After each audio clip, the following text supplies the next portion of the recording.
point. Let the zipper open, please. Okay, thank you so much. At this point, I can also wear my green to completely highlight the fantastic performance of the men in green. 350 plus. What a score to chase down.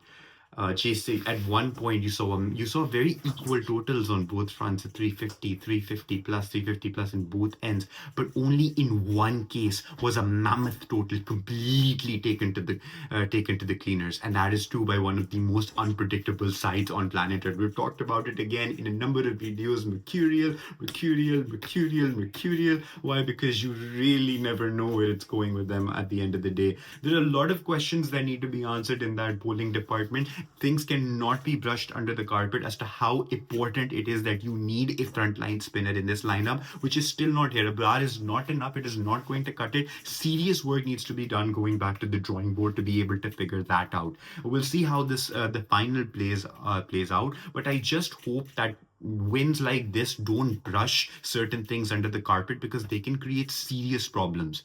See, this has happened in the past, and we've known that Pakistan have a tendency of just things going under the carpet and not revealing themselves. But a quality batting performance, which was perfectly set up or perfectly built, should not completely brush away the performance as far as the bowling was concerned, because it was dismal and it was really something not to be looking forward to in any way, because it completely went all over the place. Even if you take a look at Salman Ali Aga, who was fantastic in the batting department, if he wasn't able to deliver in that aggressively in terms of wicket taking capability as a bowler. But you look at those stats, even then there's not a single wicket on Salman Ali Aga's plate. Maybe that's the way the pitch is playing out, who knows? But at the end of the day, the way the pacers are getting hit for runs as far as the Pakistanis are concerned, it's very, very, very alarming. I don't know how things are going to go into this tournament. I don't know how things are going to pave way, because I remember back in the 2023 World Cup, that was the last big ODI tournament we had. The Pakistani bowlers did not have a lot of answers. It was completely a performance that one looks back at, or a tournament that one looks back at not too fondly if you are a person who is in the camp of the men in green, because of everything that's happened. But seriously, this needs to be looked into to figure out some balance in the bowling department, find the right spinners, find the right way to go about this, because this complete situation can only be handled in that scenario. This was completely out of their hands as well at the very start, of course, with a couple of wickets down. It was amazing that they've been able to pull this back. Hats off to them for the way they played. They played so well as far as their batting is concerned. It was coming together. Questions will be raised again on Babar Azam, but again, the importance is that that mental block that rests on him at this point needs to be completely thrown out of the map, because that mental block is the only thing that's causing a problem, because the pressure is significantly on him because of the demand for him to be able to produce those performances. I was really happy to be able to see Mohammad Rizwan leading from the front as a captain, coming ahead, playing that innings together with Salman Ali Aga, and both of them really paving the way for this entire match. That was the key crux moment, and it was built through. And it is not enough to say that Mohammad Rizwan is forming himself into that captain that is going to lead from the front, and that is very much what it is needed at this point. The chances that were taken with regard to the reviews in this match, I do genuinely believe that it was a little bit of better efforts, with Pakistan being a bit more cautious for the deliveries that they did actually go for when it came to reviewing certain decisions, which was amazing again to see. But questions will be raised about the bowling department, because all in all, it is not looking good, and a lot of questions would come when the hard hitters come into the play, with the great form coming in from certain batsmen from their arch rivals in this case. And if that comes into the play, you really need some quality bowling to be able to push through. I don't know if spinners would really help in that category as well. Pakistan has a better track record with putting these spacers against the Indian batsmen, but everything is going to come to the table. And again, you're not only playing against India. I just really need Pakistan to get out of this mentality as not only the team but as a country, all in all, that the only team you're playing against is not India. You're playing against New Zealand, you're playing against Bangladesh, you're playing against a variety of different teams, and they're all going to come at it against you. So you need to be smart about the way you're going to go about your playing at this point in time. The correct steps need to be taken, the correct points need to be hit seriously important to go back to the drawing board. Very important for the selection committee to not let what happened today be brushed under the carpet, be really something to have a look into and be cautious about where we are going to go ahead with this, because that is going to be what makes room for a better team. See, it is not about waiting until things go wrong to be able to fix things, but figuring out where things are a problem to be able to pave your way through. There is a mentality of saying that if it ain't broken, don't fix it. But at the same time, it is important to be cautious, and it is important to understand where things are lacking, because it is the key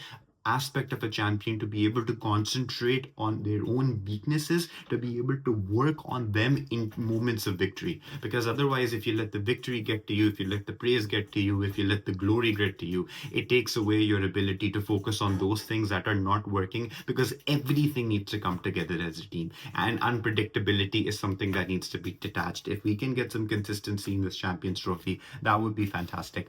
It's good to have this win under your belt. Let's see how the final plays out, but New Zealand is the one side that is to beat.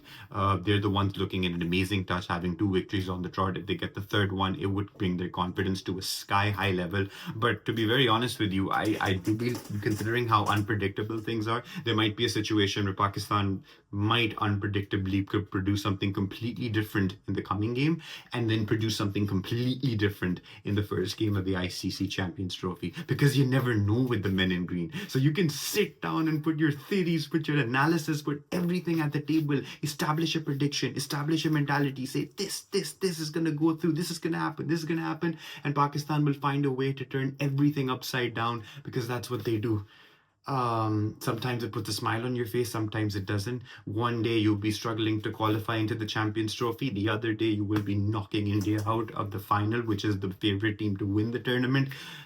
Anything, all cards are on the table. One day you have a terrible performance against the UAE, and on the next day you're playing against India in what has become a very tight, down to the wire game.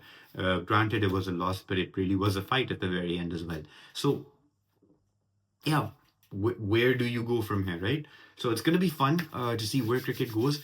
South Africa, on the other hand, it is so important for South Africa to really find a way out of their own mental block, which is the choker mentality, and it's been staying with them for so long. It's the 1992 oozing fear that was created at that point in time. I don't know, it was during 1999 when the World Cup completely went out of their way, even though it was serious bad luck. Bad luck is a term you associate a lot with the South Africans when it comes to this particular game. Coming so close in that 2024 T20 World Cup would have really hurt the side. So there's so much. Where do we go from here? It's a lot to think in, and South Africa really need to work on these things, that they cannot bottle it all up. They cannot bottle it at the very end. They need to be able to have the complete faith and confidence in themselves that at the last point the fight is not over, because the morale was dropping, the confidence was completely shading away. See, the one thing that I would give Pakistan a little bit of an edge on is that it is not over till it's over. But with South Africa, when you feel as if it's going out of their grasp, it is going out of their grasp, and they're never able to really bring things back or really push that control back through. There are very few instances in cricketing history where they've been able to do so. I believe so. One of those instances was maybe, let's say, the 2023 World Cup, clenching that victory over Pakistan. But if you even factor a victory like that in, even at that case, at the very end, Haris Rauf had a wicket, but that wasn't given, and it was an umpire's call sort of situation. What I'm trying to say is that, and if that happened, then things would have been completely on the opposite end. But the thing is that South Africa have a habit of bottling things up. South Africa really need to be able to find a way to handle pressure situations to really bring about a comeback. Otherwise, things are not looking good for the South African side. That's pretty much it, what I have for today. Champions Trophy is upon us. 2025. So many matches coming our way. Let's go.